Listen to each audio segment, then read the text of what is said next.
the first thing would be the non-intuitive placement of our switches. So this is our entrance, and when we come in here, there is this switch for the lights here, and then this is the main kitchen light switch, and right in the middle here is our drying rack switch, which is all the way over there. So it's kind of weird that our appliance switch is in between two light switch when there's also switches here. Can you see it? Underneath our kitchen hood and hob. And over here, it's all appliance switch. It's the dishwasher hood hob, and then there's one light switch here for this LED light. So it would have been good if this light switch and that dishwasher switch could swap places. So this is actually not a huge problem, except that we kept accidentally turning off this laundry rack switch.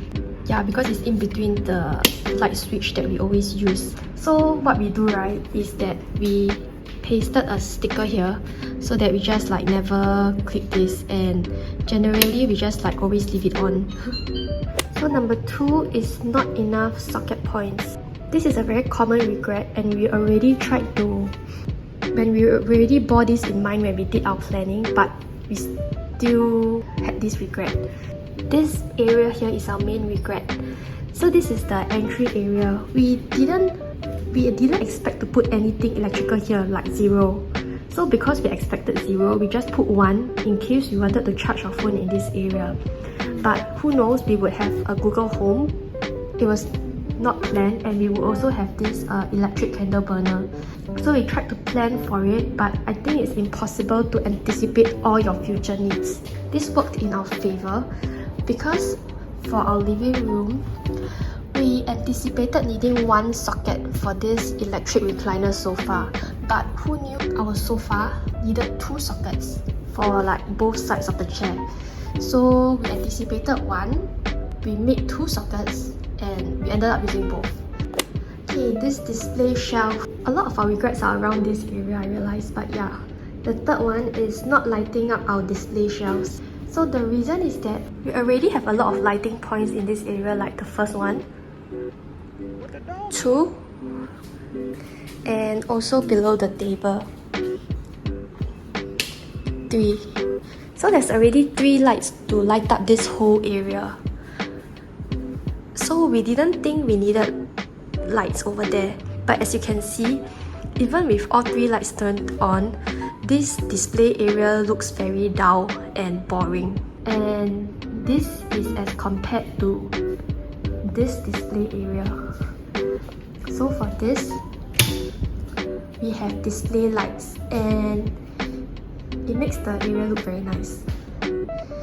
So yeah, and one thing is that we have all these like LED light placed under our suspended furniture. Like, yes, it looks very aesthetic, but we don't actually use them very often. Yeah, we barely use them. We also have another one here. Oops. Yeah, we also have another LED light here, but we don't use this at all. We barely use this. Yeah, so I would suggest to save money on LED drivers or LED lights under all this suspended furniture, and instead spend it on lighting up the display shelves. This part of the vlog is brought to you by Hometrust. If you are in the process of finding an idea to renovate your home, this section is for you. The important question is, why should you use Hometrust? Hometrust is known for their transparent and unbiased reviews section. Over here, homeowners can post their honest views and opinions on their renovation process or idea. Be it good or bad reviews, it is in Hometrust policy to not remove any of the reviews posted by the homeowners. You can filter the reviews by highest or lowest rated, and the most updated ones will come up first. The homeowners can rate their IDs based on design, workmanship, customer service, and value for money. They can also input anything else they wish in the review. You can see real-life photos of the renovation outcome. Compared to looking at professionally taken home photos from other websites, This will help you manage your expectations and have a more realistic view of how your home will potentially look like. If you are having trouble finding your perfect ID, you can use Hometrust's Get Recommendation feature. Just input your favorite design and styles, your project details, and Hometrust will match you with a list of IDs.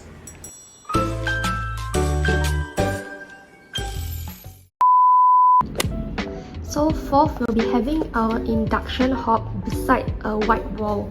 So this is our wall. This is a sintered stone backsplash. What happened is that you look at our wall, it's filled with stains.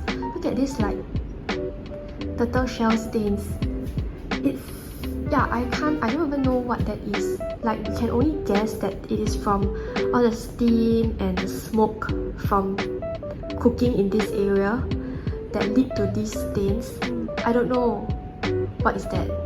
And yeah, the stains are also on that part of the kitchen. So like, the cooking area is here, this whole area is stained, and that whole area is stained. Yeah, let me turn off the lights and see whether you can see the stains. Yeah, it's quite obvious, right? So for this, right, we thought that maybe if we had extended the backsplash, it would prevent the stains here, but it wouldn't prevent the stains on top, right? So we don't really know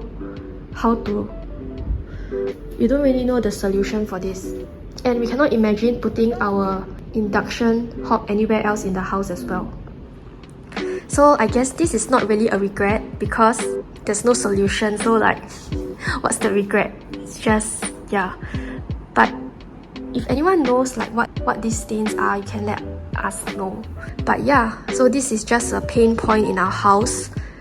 Okay, so fifth regret will be not having a ceiling fan in our dining room area. So this our house is an open concept kitchen, open concept dining, and it links to the living room. So what happened is we have a fan there, ceiling fan there, and a ceiling fan there. So I thought that the wind will like blow to this area, but it doesn't. So for this fan, because there's a beam, so obviously it will not, but there's still this fan. But yeah, this fan does not blow over to this area.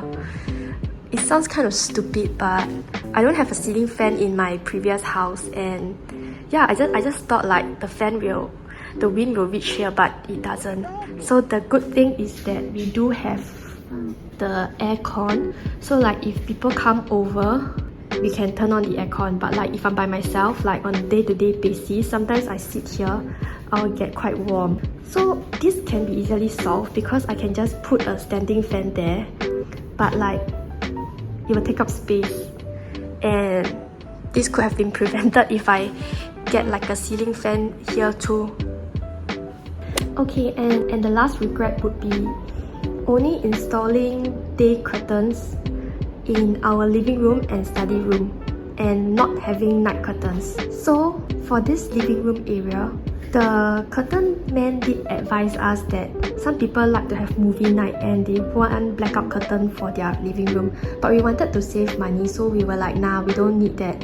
We will just get a translucent day curtain. It should be enough to block out the light for the TV. But yes and no. Yes, we can still watch the TV, like everything is fine, everything is clear, there's no issue.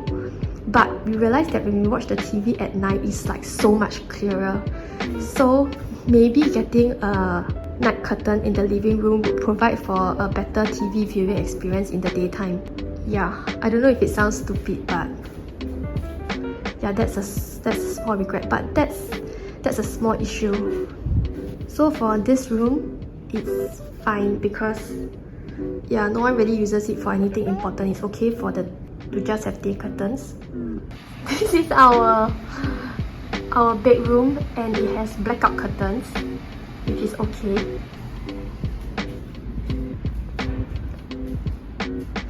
And this is the biggest issue for us. So my side of the room is here, so it's fine. But for the husband's side of the room, his screen is facing the window. He has a hard time seeing his screen when working from home. So yeah, this is the biggest issue. So the curtain provider, right, advised us that we may want night curtains for privacy reasons in case we need to change in this room because the wardrobe is here. But we wanted to save money and we think like, nah, we'll probably change in the toilet or the bedroom that's just beside. But we forgot that his computer would be here and that he wouldn't be able to see his screen well. So yeah, to solve this, we'll probably just install a night curtain here soon. So that's all for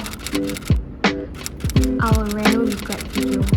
Other than that, I quite like everything else in my house.